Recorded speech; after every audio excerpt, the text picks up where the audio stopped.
Hello? What?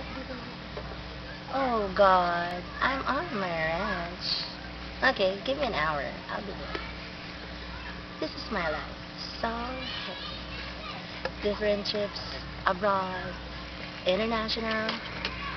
So tiring, so rudiment. But it's different. I can buy everything I want, from the latest cell phone gadgets, cars, townhouses, resorts, and all. And look at this.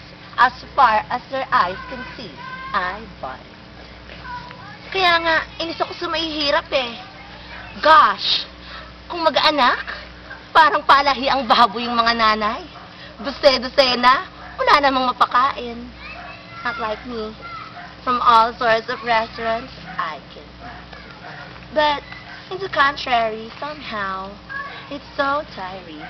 But still, I find it lucky for myself. Kung iisipin mo, reklamo sila ng reklamo. Mahihirap daw sila. Kumakain ng tuyo. Ew! Ang kati-kati sa balat nun, no? Ligo? Sucks. Iniisip ko pa lang, so stinky. Kaya lang, pag naaalala ko kasi, I find it stupid. Why? Reklamo ng reklamo, hindi naman nagtatrabaho. Tapos, sila pa yung malakas magprotesta dun sa may mga kanto. Ang baho-baho, nagkakos ng traffic. God. If they're gonna think about it, life is to work, and to work is for progress. So let's work hard and strive harder to earn lots of money. Because hindi naman lalapit sa atin ng pera eh. Tayo ang lalapit sa pera. If we're not gonna work hard, we're not gonna earn. If we're not gonna earn, we're not gonna eat. And if we're not gonna eat, we're going to die. And to die and to starve from hunger. So, ew. So, I can't see myself without this.